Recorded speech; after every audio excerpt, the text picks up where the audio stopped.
Thank you.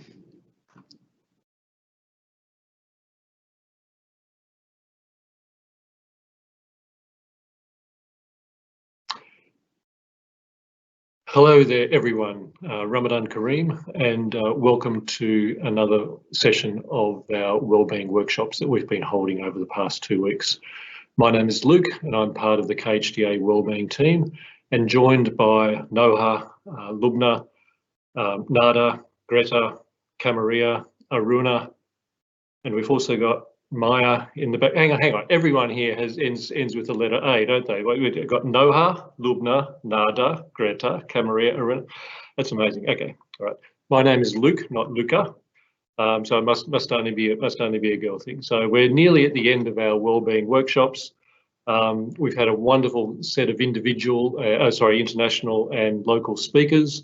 I particularly like Maria, our international speaker, talking about resilience, and also our local speakers this week. We've had Erica, Juliana, Katerina. Hang on, they all end with the letter A as well. Hang on, Erica. Anyway, so if you missed one of these workshops, we have recorded them. We're uploading them shortly, soon, and they'll be on the New Ways website.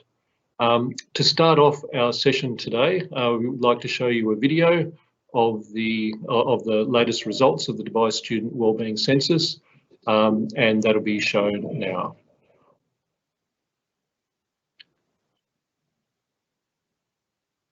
"2020 was a year like no other. Our lives changed, and we changed. Through all this, our well-being became more important than ever."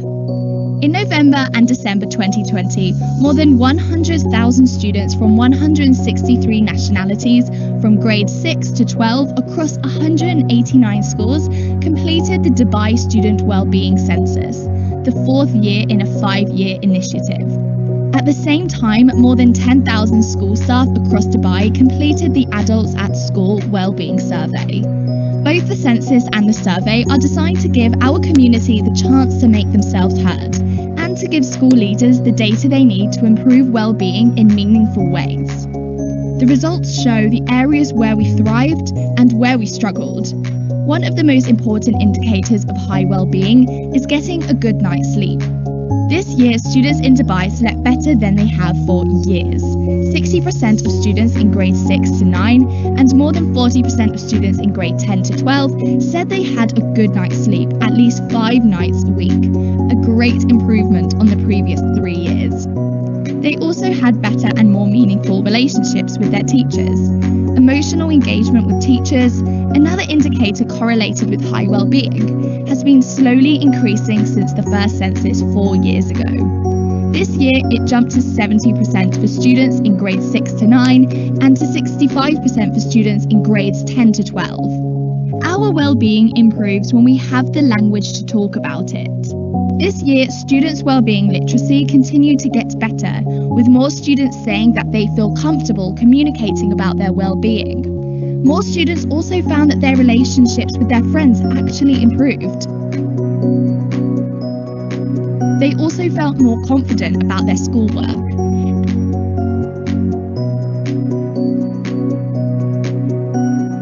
And they did more physical activity than in the previous year.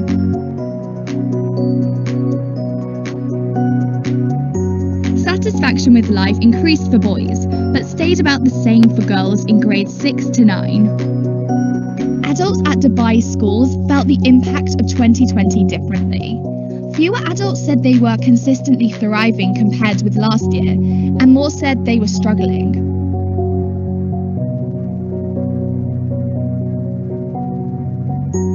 More adults said it was harder to switch off from work, and many worked longer hours. Sleep was shown to be just as important for adults as it is for students. The adults who said they were thriving had better quality of sleep. And just like the students, more adults said they were feeling physically stronger and healthier than in the previous year. 2020 was a year that challenged us all in different ways, but living in Dubai, we knew it would make us stronger. Throughout the pandemic, Dubai students, teachers, school staff and parents have worked together to make sure that no matter what happened, we always had each other. Whatever 2021 brings us, we know we'll still be strong and we'll still be hopeful of a happy and fulfilling future.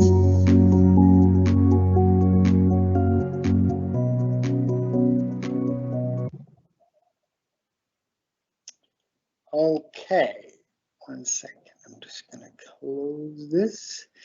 Now, if I can kindly ask all of you, good morning, by the way, if I could kindly ask all of you to log on to menti.com and use the code 3807 3713, as you can see on the screen there. I'm going to post that in the live chat as well, if I can. We have it there. Can everybody see my screen? Yes, can we have the full screen, please, Magnus? Yep. Thank you. Okay, so again, if I read out the Menti question, the Menti code, 3807 3713. The question is, in relation to student well-being and reviewing your schools, Dubai schools well-being census results, I feel that I have not much experience, some experience, or a lot of experience. So in relation to student well-being and reviewing your school's well-being results, I feel that I have not much experience, some experience, a lot of experience. It's fantastic to see. Overwhelming majority, I have a lot of experience. Fantastic. Anybody else joining us? We have a second person. Fantastic, some experience. Equal, some experience and a lot of experience. It's promising.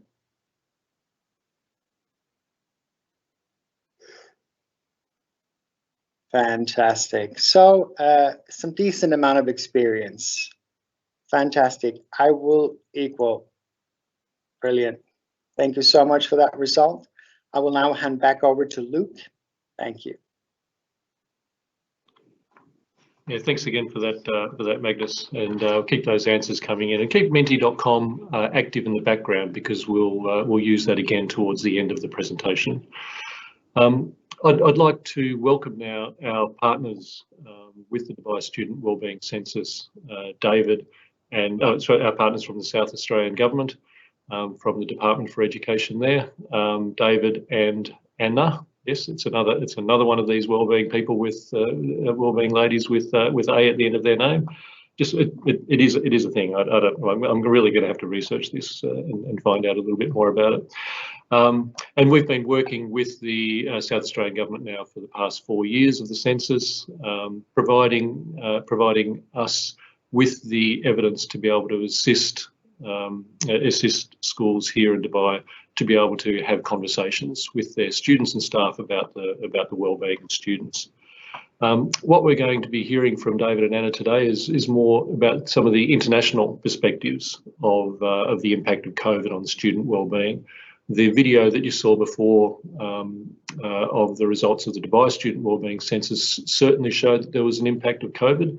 We're seeing improvements in things like sleep and improvements in things like breakfast, and particularly around relationships between students and staff at school. So it'll be very interesting to see some of the international perspectives on that. So over to David and Anna. Thank you very much.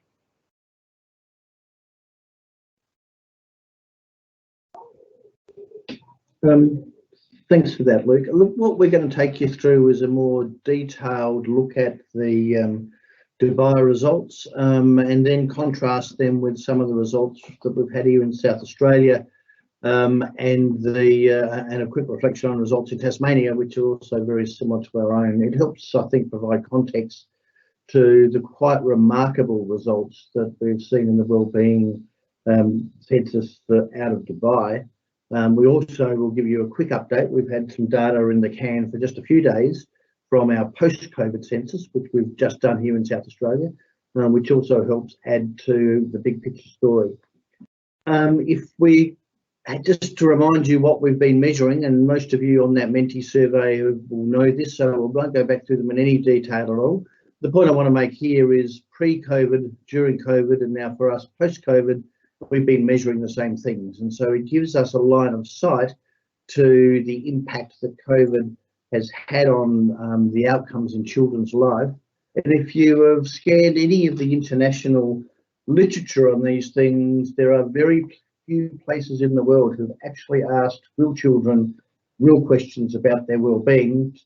Much of the research is actually based on assumptions about what happened in previous adverse events around the world, rather than what happened to real children in real time through the event that we've all just lived through and continue to live through. So the data is very powerful indeed and provides insights that few others in the world have. Just to go to where we've come from in Dubai, and you will recall that there is a significant distribution of wellbeing assets across Dubai, and that the well-being of children varies based on the cultural and schooling context of those kids. That continues through this, and you will see some of the impact of that. The difference between nationalities, cultures and curriculum was strong and remains strong throughout this. And I think there's some important questions maybe about why that is, and to better understand how we might respond and the sorts of things that we can do. The impact of children's wellbeing declining as they get older has been the case and continues through this most recent cycle. And the complexity of these things and how they play out over time has been evident to us for a few years, and again plays out in the data that Anna's about to take you through. One of the things we were talking about with Luke and Nada and others earlier was what might be the impact on the population of Dubai as a result of the pandemic. At the start of the process, we climbed off a plane at 5 o'clock in the morning, the very day you guys were shutting down and everybody was going home from schools, as we were about to present there. And there were lots of things that are unknown, and one of the things was there might be a significant decline in population. That didn't happen, and well, at least in terms of school-aged children. So we can see in the data that the population hasn't changed significantly, and most of the population has participated in the census in the way they've done in the past, which means we can be pretty confident that the results that we have here are valid and reliable and reflect what's really happening on the ground.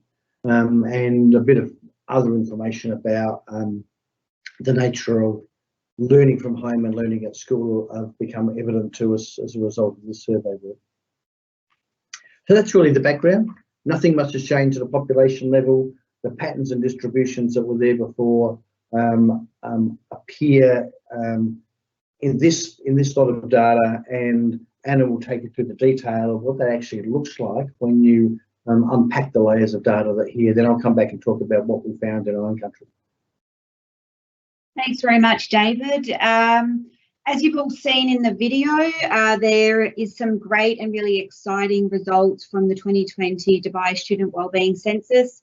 And so what I'm just going to present to you over around the next 10 minutes is to unpack the data a bit further and dig deeper into what the improvements are showing and some other results that we've seen overall. So we can see that, as you would see within your own data and at the whole of system level, so all schools, that there is generally, the results of student wellbeing is generally stable despite the uncertainty and impact of COVID-19. I've called into a couple of the other webinars and they talked about the timing of the Dubai census as well. And as we know that this ran in November and December last year, when students had, completed the full lockdown of learning, and some students were participating in face-to-face learning full-time, and then with a combination, and then fully at home.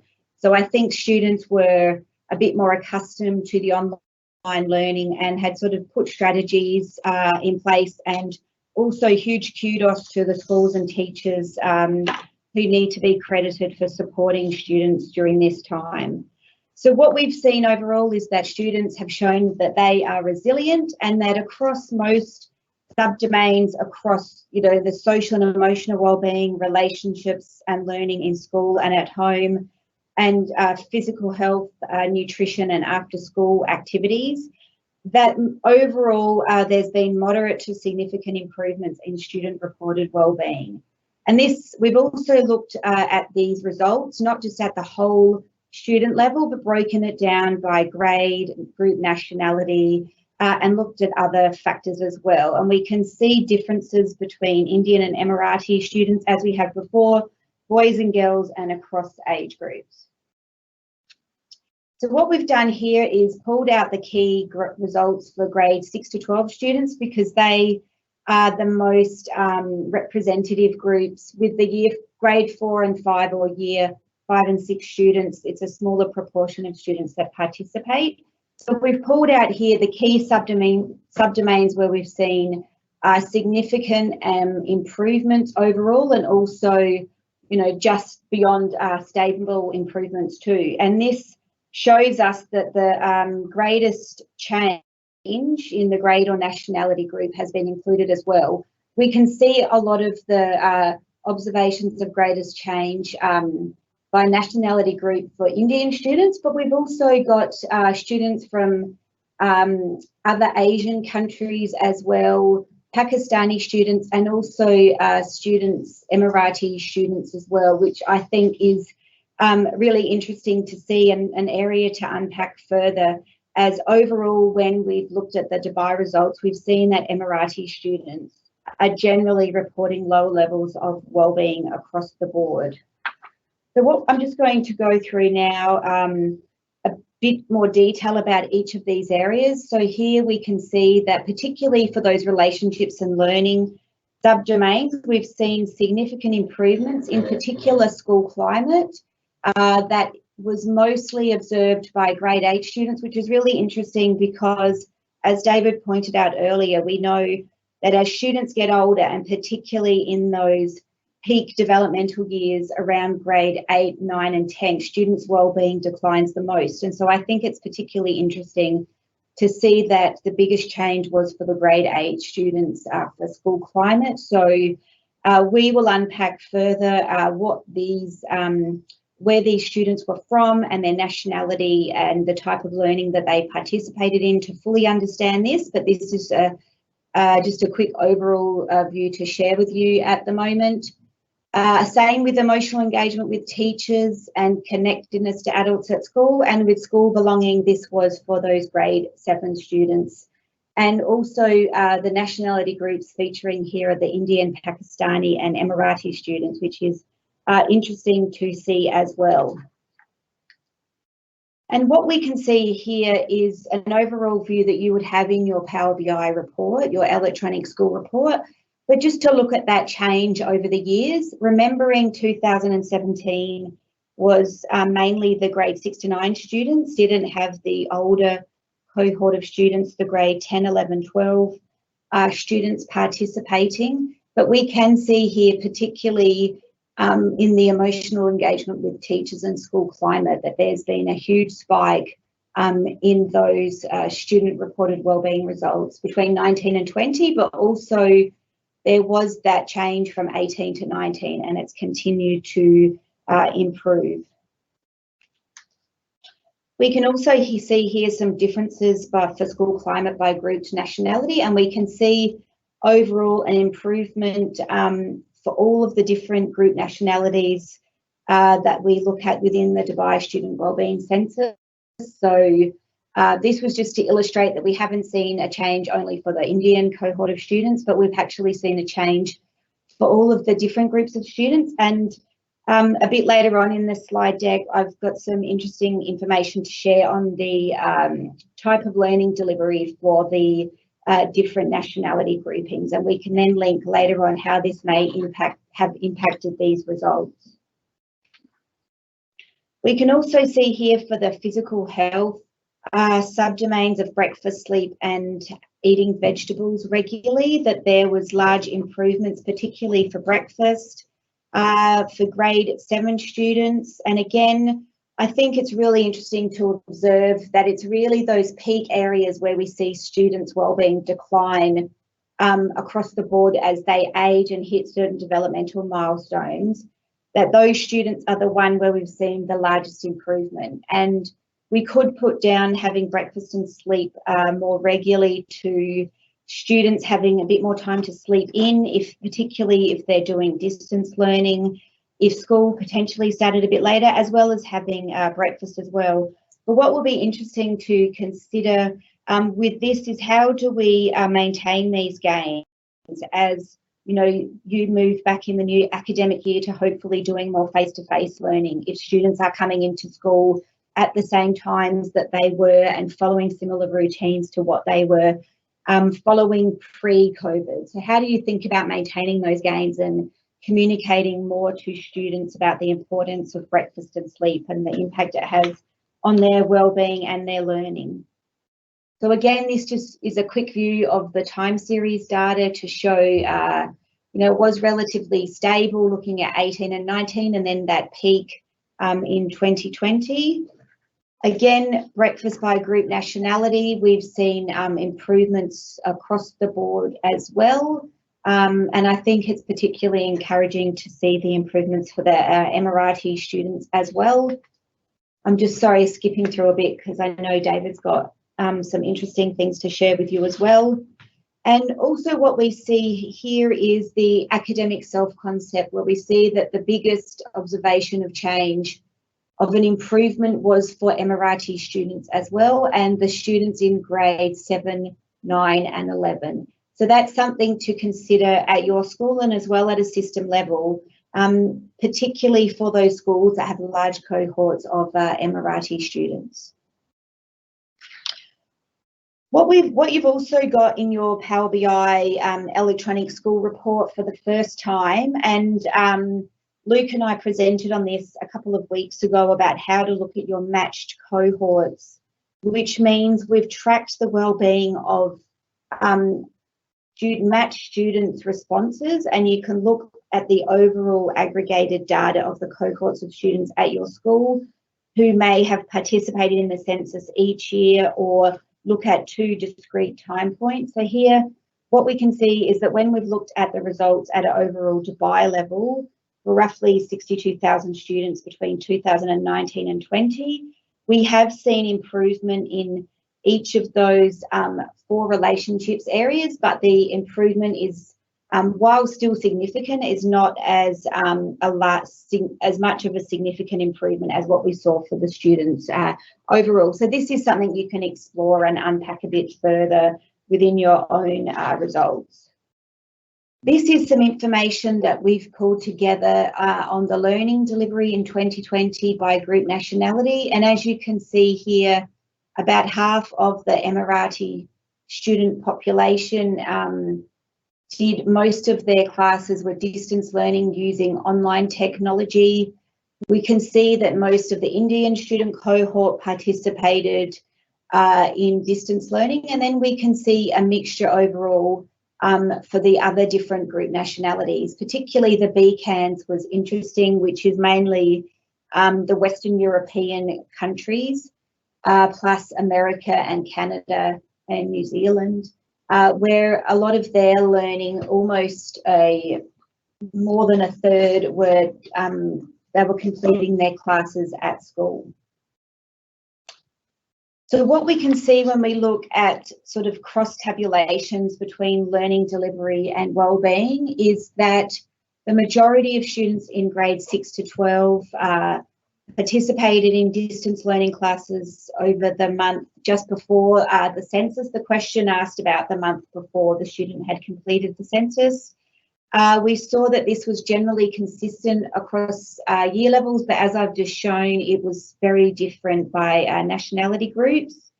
And what we also saw was that students who participated in distance learning were more likely to report regularly eating breakfast and getting a good night's sleep than those who completed their classes at school. And that will be interesting to look at that information and link it up to what we spoke about earlier, looking at those improvements that we have seen in sleep and breakfast. I just wanted to leave you, with these last thoughts slide for your consideration, and I'm going to hand Over to David now to talk about what we've seen across Australia and the impact of COVID-19.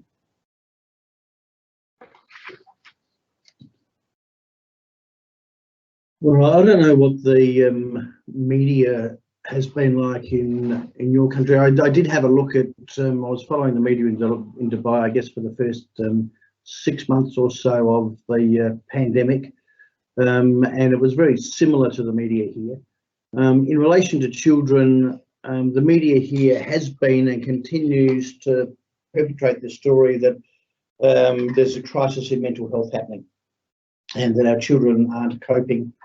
I sort of understand that, but your data says clearly that's not happening. Our data says that's not happening. It doesn't mean there isn't an increase in the number of children who might be seeking help. So help-seeking behaviour may have increased. It doesn't mean that there aren't children who might have otherwise been in the pre-clinical range of low wellbeing who might be needing and seeking more help. But the data tells us that is not the case. There is not an epidemic of mental health as in response to outcomes for children. I don't know enough about the adult space, but it's clearly not the case. When we, as I said, we climbed off the plane 14 months ago in Dubai on the day your schools were shutting down. It was crazy. We were trying to work out how to put together a webinar, but we'd never done one before, and we're locked in a little green room at the downstairs in KHDA. No one knew what was happening tomorrow. But if anybody had said to me, as a result of being in lockdown for 9 months, the well-being of our children in Dubai would go through the roof, I would have said you're crazy. But you can see that's what happened. There are lessons to be learned from this. If you ask me, did we have an intervention that would improve sleep and breakfast by 9 or 10% across the entire population, I would have said that couldn't happen. There's no intervention I know that could do that, but it happened. So some of the things I'll just reflect on towards the end is what can we learn from this? I didn't hear, but Luke mentioned the resilience workshop you had the other day. The resilience of our children is astonishing, and I think we underestimate that. So part of the question is how might we tap into that underlying strength that is there? How do we battle these ill health messages? Much easier to sell ill health than it is to sell well-being. But I suspect despite our interventions in our country and your interventions in your country, our kids have done much better than we could have dreamt. And there's some strengths that we need to learn to and tap into that. And also to deal with the misinformation that you can see in some of the public domain data. Won't go into this, you already know this, but we measure the same things that you do. We've been measuring before, during, and now after the pandemic. So we have a way of comparing the extent of your wellbeing improvement and the changes in our wellbeing data to help you provide some context into the magnitude of the effect in Dubai, and again contemplate the reasons that might have been driving some of that. Our lockdown was very different than yours. We were essentially we shut down our schools for 2 weeks before the school holidays, and then reopened them immediately after the school holidays. So it's effectively a 2-week shutdown. There was some distance learning, but not a lot. Very few locally transmitted cases. We are an island nation, and so we shut the borders down. Other than Melbourne, which some of you may know, and Luke and Nada I know who have associations with Melbourne will know what happened there. But effectively, it was business as usual. We wore a few masks. Some people worked from home for a few months.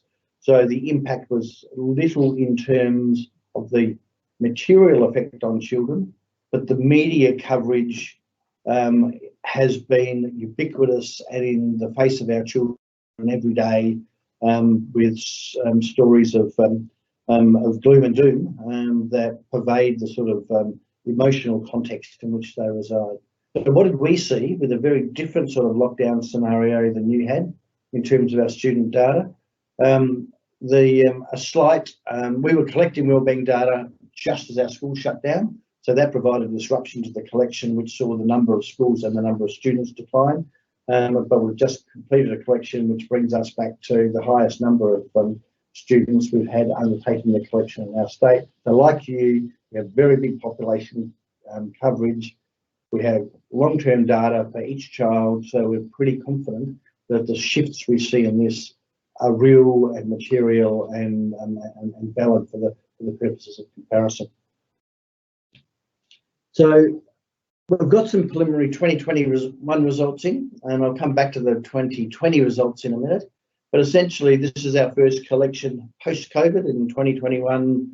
We're all pretty much back to normal here. I'm going to see my football team on the weekend. There'll be 50,000 people in the crowd, and you wear a mask getting in, and that's about it. So really, it's life as normal, other than borders are shut down in terms of the international borders, but internal borders are open, and it's business as usual. And essentially, what we've seen is pretty much a return to the pre-COVID wellbeing levels, with some slight improvement in some areas. So again, generally the story is our children have been resilient, they have been strong. There was a minor impact, but they have bounced back to the levels that they were at previously, with a slight increase in some of the things that you've seen increases in, which is connectedness to school and connectedness to teachers. The schooling has been a very important part in your community and in ours in providing a base of stability, a place where children feel connected to and people who they feel connected to. And COVID has had no impact on that for us. And if anything, a slight improvement, and to date, a significant impact in improving those things in schools and in children across Dubai. Change in emotional well-being. So you can see from that the high and low well-being distributions, and essentially pretty much some small decline when you compare 2021 to 2019 well-being, but not a decline, and it's a decline across the board, but not a decline that lends itself to any claim that there's been a massive decline in mental health and well-being for children. So I would describe it as a rational response to a chaotic world where kids feel a little less optimistic, a little less confident, a bit more worried. And if you didn't feel those things across the course of a pandemic, then there would be something wrong. So this is a reasonable, healthy response to an adverse environment across a population, but it hasn't changed the general outlook for children. And the messages that we have seen in our data, most kids are doing well most of the time. Engagement with schooling, again, you can see some small declines, but connectedness to adults, and that's almost universal across the data here in Dubai and in Tasmania, where this connectedness to adults domain has improved. I was talking about that to someone at a meeting who couldn't quite work out how that would be, particularly with online learning, but the notion that as a teacher said to me yesterday, but I spoke to every child in my class one-on-one for at least 5 minutes every day, and I wouldn't otherwise have had that connectedness with them. And remember that our children, unlike some of us of a certain age, aren't as familiar with these online environments.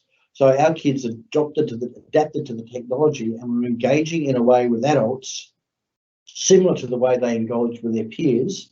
And the response is a sense of stronger connectedness through doing that than perhaps sitting in the second to back row of a classroom and actually not having any direct contact with an adult and not having someone ask you, hi, how are you? How are you feeling today? Which happened almost universally as a result of the online learning environment and the sort of protocols that we saw being put in place in Dubai and the things that we're doing here. So we've got to ask ourselves, how do we learn from that? How do we learn from the importance of that personal connection by using a different media that we'd probably never had before, and understand what a significant impact that's had on the lives of kids, and what, rather than thinking about, do we just go back to the sort of pattern of the classroom that we probably had since the 50s, are there better ways of connecting in a way that's more contemporary for our kids that will improve their well-being? The data suggests that there is, The question is, how might we respond and how might we harness that? I just want to point to a few things that we're also doing with the data a bit differently this year, embryonic in Australia, but I think important. Some of you will have seen, and certainly our colleagues in Dubai will have seen, some of the measurement over time data that we've done, where we can see how there are groups of children who over a number of years will consistently have high wellbeing, that there are some children who will fluctuate, and a relatively small number of children who have low wellbeing consistently across the course of years. We also, so you've seen that before, what we've wanted to ask is, are there patterns in the data that we can identify that better help us understand how to undertake the interventions? So that's the general trend in Australia that we've seen from 2019 through to 2021, which is a convergence towards the middle, but some increase in low wellbeing, a greater shift into the middle in most cases, and a small shift in low wellbeing, but they are not significant shifts at a statistical level. They are material, but as I said, not dramatic. Unlike you, where wellbeing improved across most domains, our wellbeing increased slightly across most domains, but not to an extent that would worry. And the pattern is consistent across all domains. Young children here were affected much more than older kids, and there was almost no decline in the senior years, where maybe kids had better skills to be able to cope with and understand the messages that they were receiving.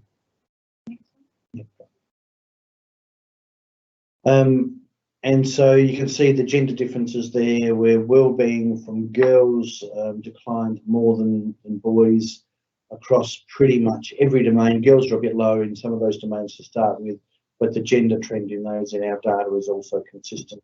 We haven't unpacked that for you yet, but in the final report that we provide to KHDA, we'll do the gender analysis for Dubai and cross-tap that with the cultural and grouping, so that we can give you that information in more detail.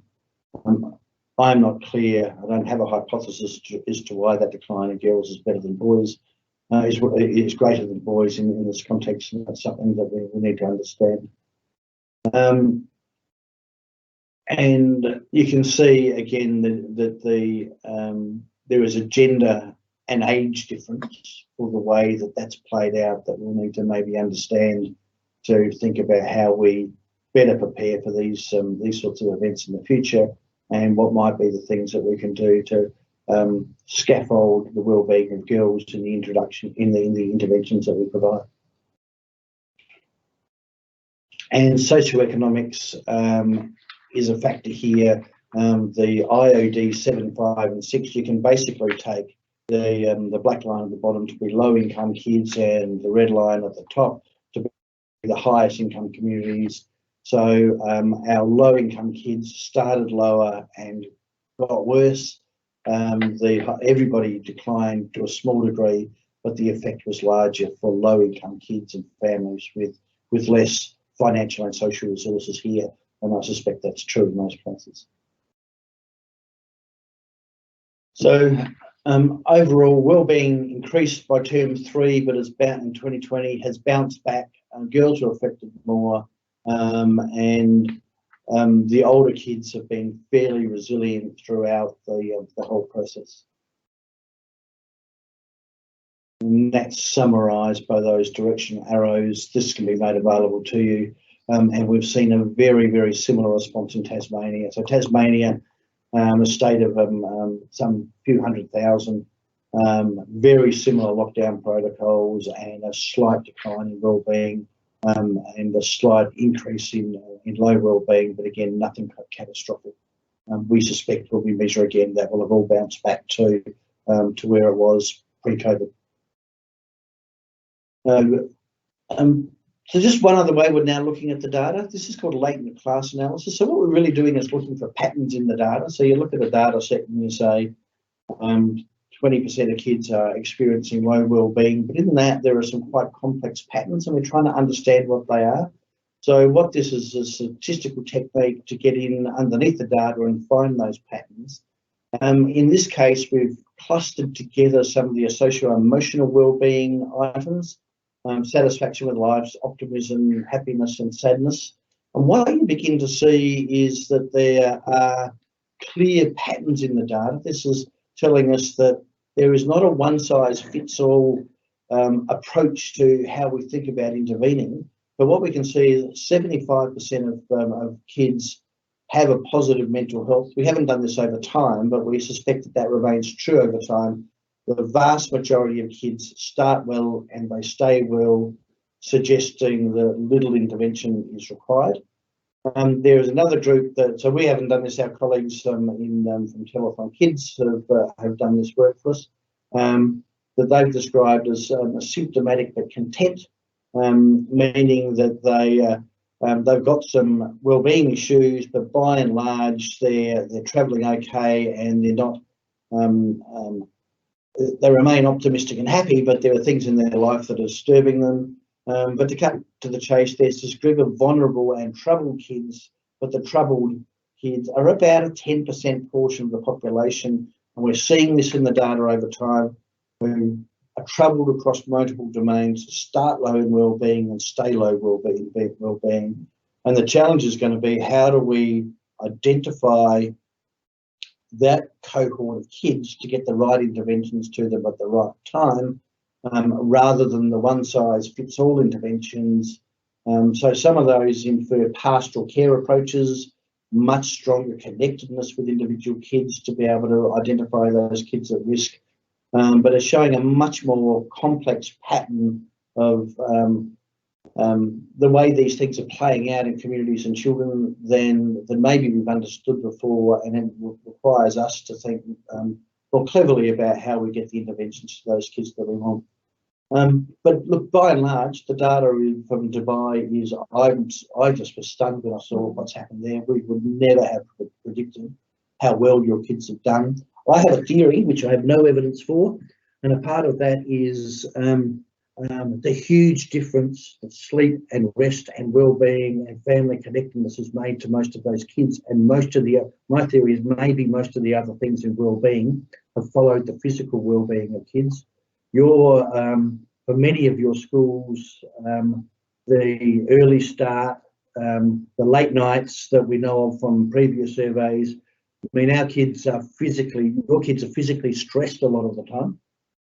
And the increase in exercise, even during lockdown, the breakfast and the sleep, has seen a remarkable change, in my view, that's driven a lot of that. And of course, the other thing, connectedness to adults at school, has been, I think, enormously powerful to driving some of those outcomes. So I don't know what you thought was going to happen to this, but we would have never guessed in a million years that you were going to see, after a lockdown of the severity that you had, that you were going to see an outcome like this. And it's quite remarkable.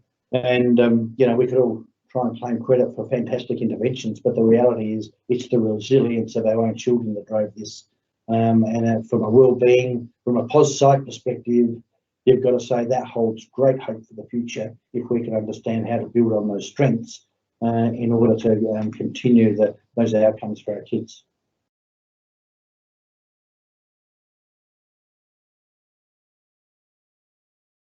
Thanks so much for that presentation, David and Anna. That's really useful. Thank you for that. Certainly, some of the things that I've taken away is about how mental health as a population level hasn't been impacted with COVID. That you've come with that. Another thing you mentioned about girls' wellbeing declining a bit more than boys. Some of the analysis that we've done of our own data echoes that. So we're seeing with us, like you, we're not quite sure why that's the case, but I think that's something that would be very useful for the schools to look at. And that aspect that you were mentioning there about the impact of physical wellbeing factors of sleep and breakfast and things like that. Now that's something that whether that's a causal aspect or a correlate. No, I think it's something that we can look at a bit more. I know Magnus has posted up on the chat session saying, please, if you've got any questions that you might have, to to mention them, to put them up there. But one question that I have, David and Anna, and it's just while some of those questions might be coming through. You mentioned before, David, that the aspect there about that the schools in Australia weren't on remote learning for very long in comparison to what they are in Dubai. But some of the things, particularly with Dubai, as we go back into a more normal world of some sort, to what extent, with that return to physical classes, what are some of the ways that schools can look to try to sustain the high or the improvements that have occurred in relationships between students and staff that we've seen coming through from the wellbeing data? Look, I don't think really any of us know, because the world's still sort of obsessed by the myth of the mental health problem that this created, not the reality of the wellbeing solutions that it might have given us.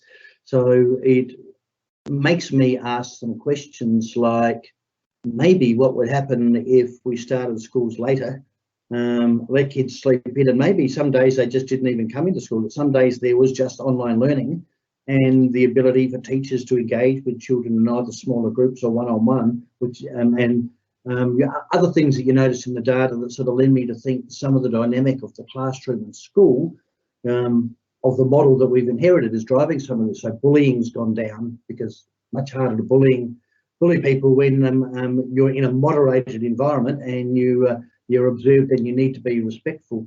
So what if we were to say we're going to have kids working from home one day a week, because we know they can do it. We can't see any evidence here from, nor can our colleagues in Tasmania, about any decline in academic outcomes as a result of not being at school the whole time. And so some cultural changes about how do we make sure that those opportunities to engage with children in smaller groups, with work that's focusing on engaging them around the things that they are interested in an environment that they were familiar with, and understanding the power of the one-on-one relationship online is enormously powerful. But we know this from some of our own mental health language in our country, where the power of saying, are you okay? We had thousands of teachers every day asking kids, are you okay? And we could see in the data they really valued that. You can't do that in a classroom. So what might be some different models that uses these lessons, the resilience and strength of our kids, the technology, and now the experience the educators in Dubai have, to look at shifting the model at the margins in a way that doesn't have kids. I mean, I know from discussions with young people in Dubai when we're on focus groups and staff, the kids who have to get out of bed at 5 o'clock in the morning to get on a bus because they've got a long way to go. Maybe if we could relieve some of those physical stresses, they could sleep a bit more. And someone gets online with them at 10 o'clock and says, hi, how you going? How you feeling today? That human connection, which sort of odd in an electronic world, but for them it's a very human connection, and they've been enormously powerful in connecting children to adults to schools in a way that we never understood before. How might we capture some of those opportunities, take the pressure off our staff to be managing behaviour in classrooms and manage the engagement in much different positive ways? I don't know what those answers are, but as educators, many of the people working with children and young people have with views about how they might be able to learn from this lesson and to put some of those things into effect.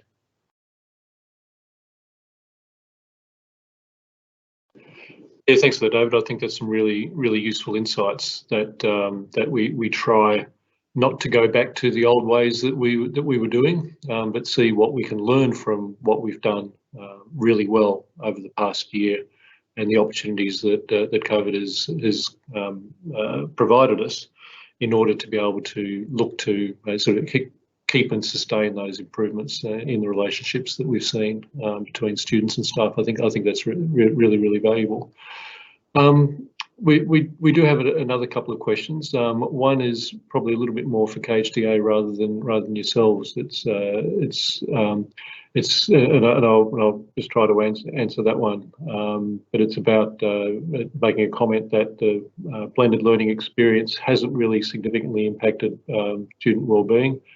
And that going forward, will KHDA allow private schools to offer options which are different to what is currently followed, especially in terms of school inspection? And I think in general with that, the answer is no. We're looking into all those sorts of things at the moment.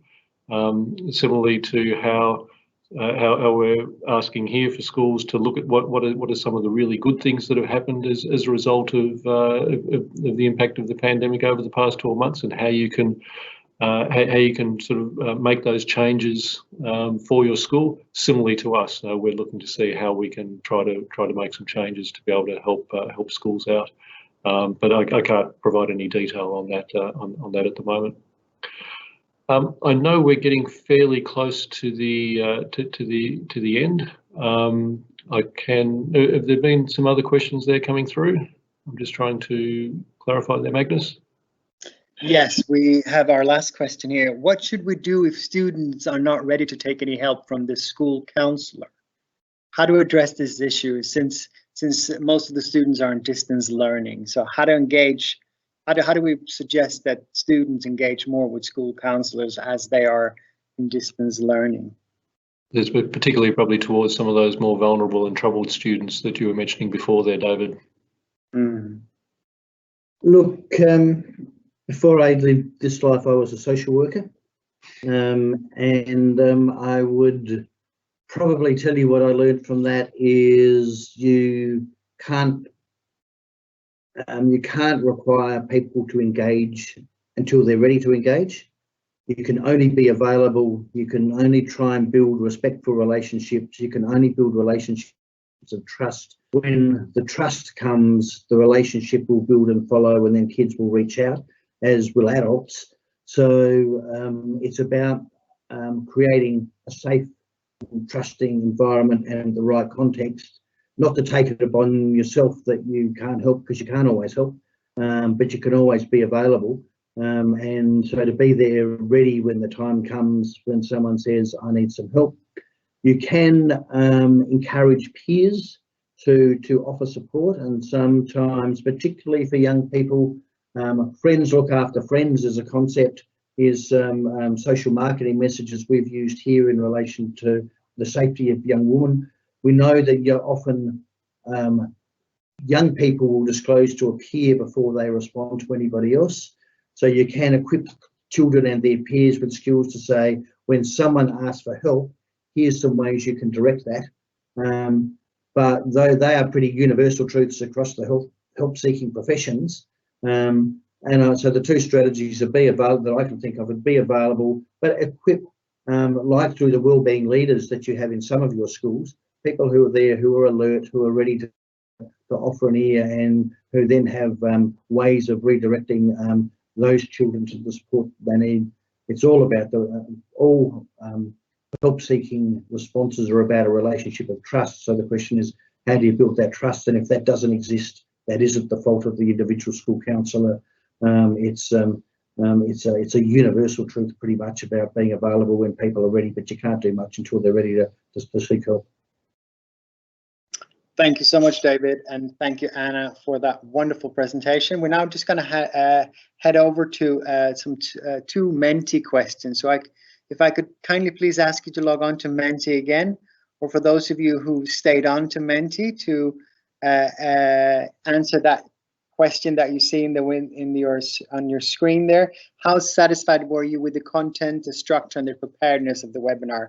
We're grateful if you can just indicate a number there. Again, the Menti code is 38073713. You'll also see that in the live chat feature there. So grateful if you can all just note down some numbers. And once you've all done that, I'll be grateful if you can move on to the next question here. I will highlight that. So what are some of the key takeaways that I will take away from the webinar presented today? What are some of the key takeaways? So I think Anna and David have wonderfully described not only what has happened in Dubai, but also in Australia.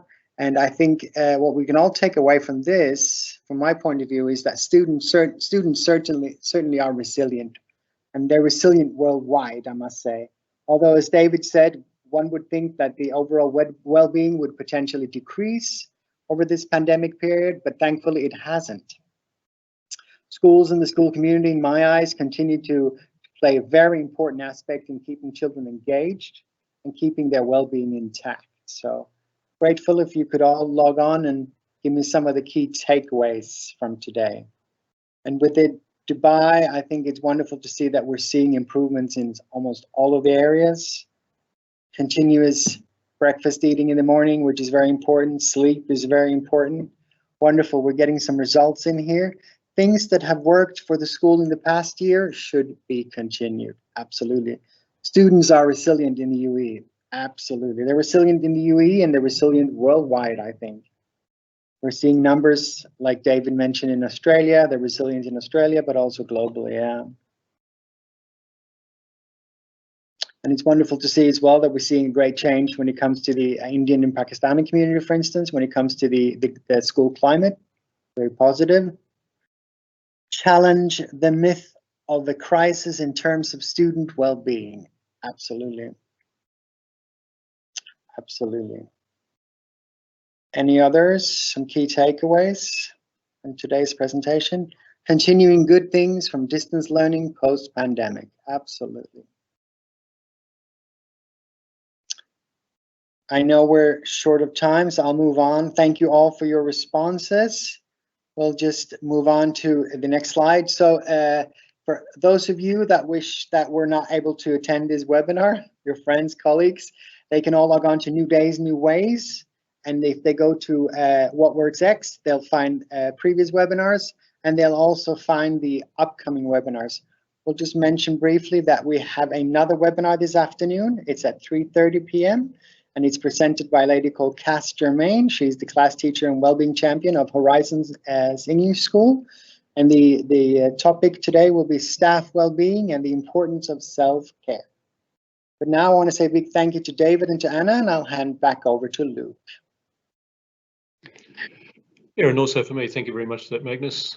Good to see that there's Kaz, it's not Kaza, who's sorry if you missed the joke earlier on. So it seems that everyone who's working in wellbeing has a letter A at the end of their name, like Anna and Nada and Camarilla and Greta and etc. And Kaz, of course, is something different. So it's good to see that there is different. So thank you very much, David and Anna, for your presentation today. Really looking forward to seeing some more of the analysis of the Dubai Student Wellbeing Census data and also how it compares internationally. And thank you everyone for participating and listening in. And I wish you a good day and have a wonderful weekend. Thank you. Thank you. Thank you.